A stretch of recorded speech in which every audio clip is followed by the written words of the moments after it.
Alejandro Garnacho to Chelsea, the Here We Go is coming soon, a story I've been telling you since July, now arriving at the final stages. Chelsea and Man United in very advanced negotiations, transfer fee around 35-40 million pounds. My people, welcome back to the channel. Welcome to Batata FC. We are within.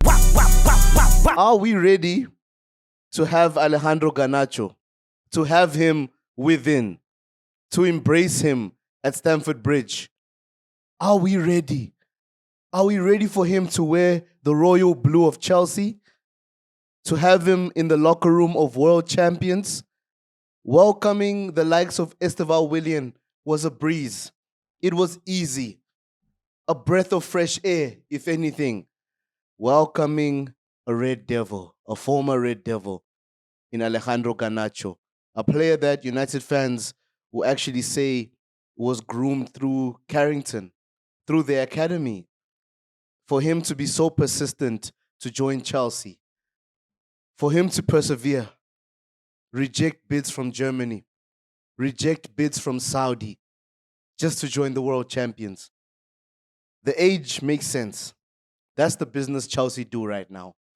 We've mentioned it countless times on the channel, and it's not even something to mention. It's just the reality.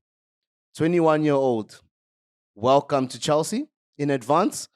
Fabrizio says the Here We Go is coming soon. 40 million euros deal leans towards a 50 million US of sorts. His wages are not high, which allows us to be aggressive for the player. I do see us signing one more attacking threat in the front third of sorts. But Alejandro Garnacho, it's always been sort of inevitable. But now that it's going to be a reality, are we ready? Are we truly ready? He looks, so keen to play for the club. So we have to give him the benefit of the doubt.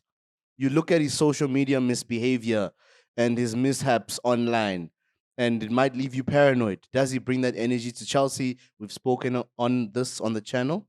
We've broken it down the best we can. I really feel we're a different club completely. If he behaves that way, he will be given the necessary treatment. He will face the necessary consequences of such behavior. Alongside that, I'm going with the belief that we have such a young team, average age-wise, it's perfect for Garnacho. He has mentors around him that are not seniors of sorts. They're not too old, if we can call it that, in the football sense. That is, he has mentors that are 2, 3, 4 years older than him that can give him that guidance, that can keep him level-headed. Don't let that ego inflate Garnacho. And mainly, I'm looking at our vice captain, Enzo Fernandez, his countrymate, as someone to guide this player as he becomes a Chelsea player. So, in advance, shall we say welcome to Alejandro Garnacho? Yeah, actually, as I was planning for this segment, it was just going to be transfer talk, but the news broke of the inevitability of Garnacho's arrival, and I just had to step in and say, you know what? Let me speak on this first. So let's break down a few more points. Much shorter, brief bullet points of sorts. It looks like Bayern Munich really want Nicholas Jackson on loan. Chelsea don't want to loan him out. Chelsea would prefer a permanent deal, but Bayern Munich are persistent. So Bayern could have taken Nkunku, if we're being honest. But now Bayern said no, we'd rather take a younger, energetic Jackson. Maybe he suits what they need a bit more right now. So we'll see how that transpires. But Nicholas Jackson to Bayern looks likely. What a move that would be for Jackson, though. Just to be amongst the German champions. I'll be happy for the boy. And the reason why the Nkunku deal didn't work out, I think, was the fee. But we're now dealing with the club where Xavi Simons is. And Christopher Nkunku's departure is now a serious factor in whether or not we get Xavi Simons. But so many other midfield names are now coming up. Yesterday we spoke on Fermin Lopez. Are we linked to Fermin Lopez just to make Leipzig realize we have options, don't be so stubborn with Xavi Simons? Or are we really looking at Fermin Lopez? Today, another name comes up. Kobe Mainu. We know in Amorim's system right now, I've spoken to a few United fans, and he's being overlooked at Man United. Are Chelsea pouncing, or are Chelsea adding another name to the transfer saga so as to ensure Xavi Simons becomes an easier acquisition somehow? Maybe. Business is business. There's always politics in business as well. So, are we going to get Xavi Simons? I wish I was as confident as I was a few weeks ago, but it's looking dicey now. And we're adding options.